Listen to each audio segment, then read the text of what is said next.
How's it going, everybody? This is Chad from Vintage Space, and we are go for a launch and learn. All right, tonight's vintage rocket will be the Thor Delta rocket, and we're going to have a historical payload on this rocket, which is going to be based on the first American communication relay satellite ever launched, called Telstar 1. All right, we're in the VAB. Let's get started here. The first thing we're going to want to do is start with a probe core that looks as similar as possible to the Telstar 1. And the only thing in the parts menu here that seems to be close is the Sputnik pod. So we'll go ahead and spawn that here. Let's give it a little bit of a nicer custom look here. I'm going to just throw a bunch of solar panels around this. It's going to look ridiculous. But it's Kerbal Space Program, so I don't care. Let's stick about 4 down here and about 4 up here. And as I'm building this, of course, I'm going to have the picture of the rocket on the side to show you what it's supposed to look like as I'm building this. All right, we're going to go choose a decoupler for the bottom here. And the Thor Delta was a 1960s early rocket. It was actually based on an intercontinental ballistic missile. Gonna reduce the size there. That was a little bit too big. And then we're gonna, of course, build the fairing around this.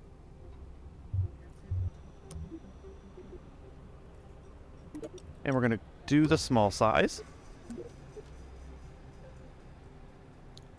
And we're going to try to get this as accurate as we can. I'm not going to get too much into how to do this. My previous videos do cover that. So if you haven't seen my recent uploads, go ahead and check those out up here. The Thor Delta was also known as the DM-19 and was launched a total of 12 times.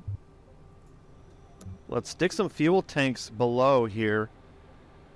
I'm going to go ahead and just choose one of these and a smaller one. And that should be about the length that it needs to be. As we're building the second stage, I want to actually describe the specifications of it. It is powered by a J10 engine, and the fuels were UDMH and nitric acid. Also, the second stage did include cold jet thrusters for attitude control when it needs to fire the engine in orbit. Okay. All right, we're almost done with the second stage. Now, this is where things get tricky. All right, so let's continue on with building the first stage, which was also called the Thor stage. Now, this is where it gets tricky. As you can see in the photo, the second stage has a kind of an interstage shroud that has a taper to it. We need to simulate that in Kerbal Space Program with these fairings here because there isn't an actual direct part that simulates that. So I'm going to have to use the move tool, punch this down, and then create the fairing.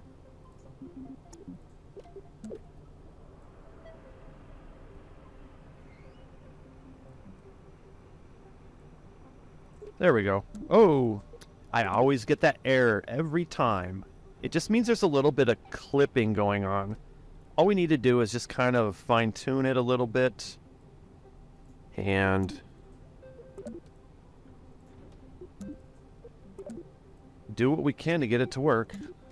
There we go.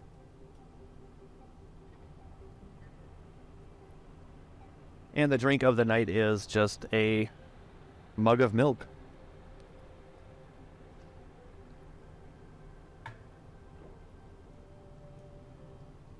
We're going to continue on with this first stage by, again, continuing the taper of the fuel tank section. So what I'm going to do is do something that has never been done before in Kerbal Space Program 2. And I'm going to build a custom bulkhead by using these little cargo bay parts.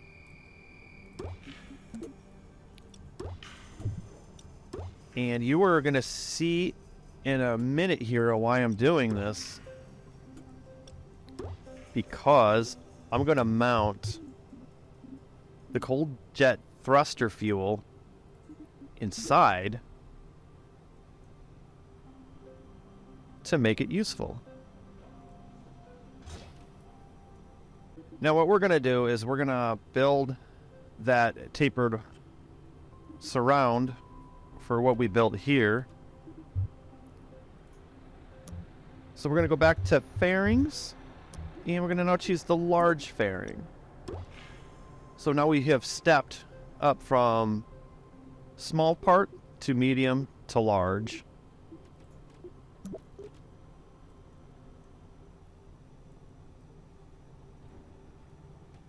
So later iterations of this rocket actually became the Thor Able, the Thor Able Star, and the Thor Burner.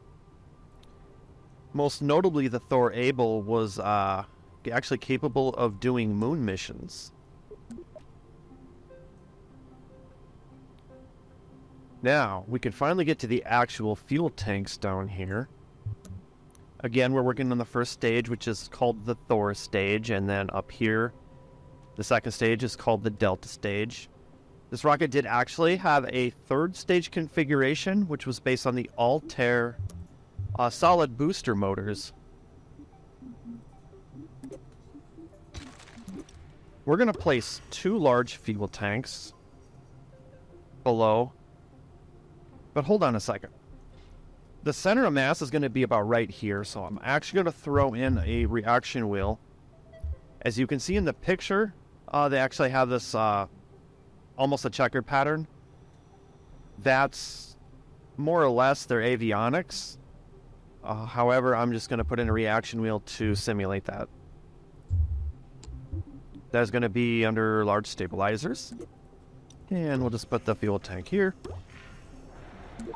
It is starting to look like a Thor Delta. We're going to put a big beastie engine right on the bottom here.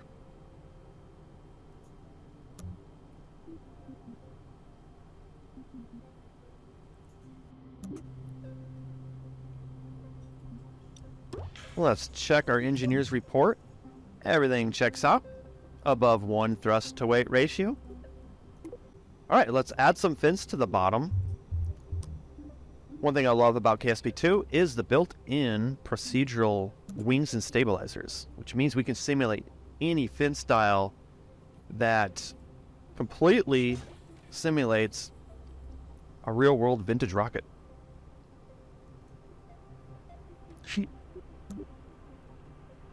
Increase the wingspan and the root length, and change that angle a little bit. Very nice. Now we need to make sure down here that this is actually set to 4. So I'm going to go ahead and just grab one of these, make it 4.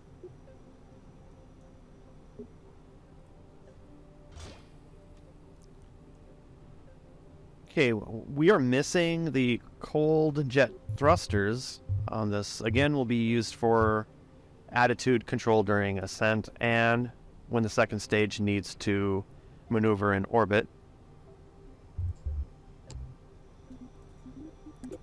We'll place 4 here, and we'll place 4 down here, and we're going to place 4 more on the bottom.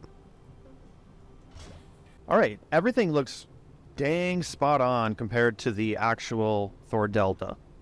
So what I want to do is just, before I launch, finalize the staging. We're going to move this stage up here, the one where we created this little dummy bulkhead, because we're really not going to functionally use this. So I'm going to throw this at the top of the staging stack so that we'll never reach this stage, because when we decouple our payload at stage 6, that's going to be the end of the mission. So I think this thing is ready to launch. This rocket has not been tested, and of course for reasons of explosions.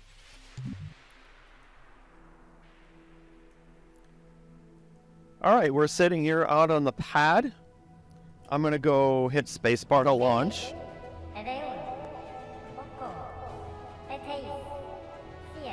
And you can hit spacebar again if you want to skip the countdown.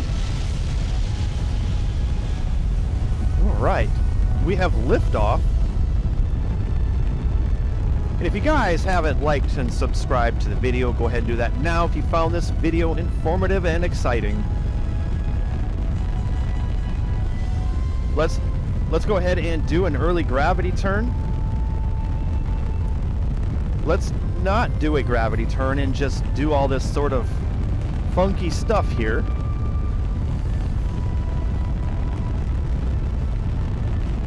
Yeah, so while this rocket's doing this crazy gymnastics, I'm going to insert a little video here in the lower right-hand corner while this is going to learn a little bit more about this historic payload that we're launching called the Telstar 1. Nestled in the mountains at Andover, Maine, a signal is sent to a speeding satellite.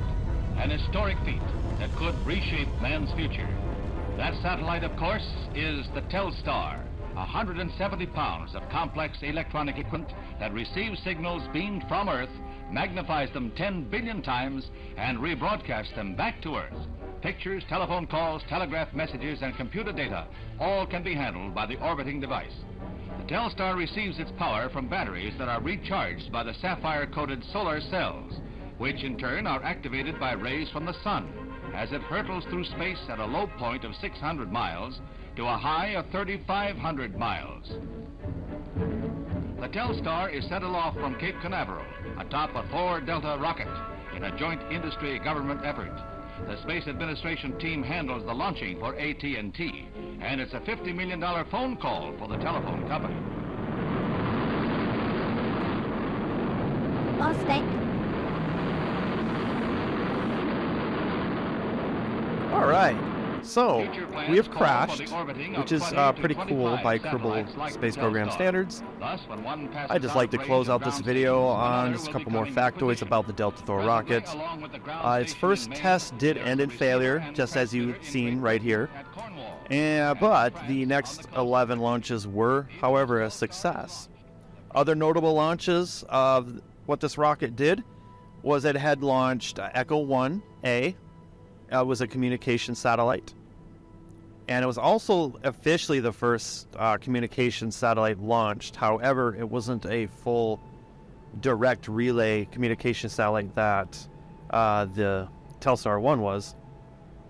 And then, of course, its second successful launch was the Tyros 2 weather satellite. And that was kind of an interesting launch because that had launched this rocket in what's called a sun-synchronous orbit. And if you don't know what that is, there'll definitely be a future video about that.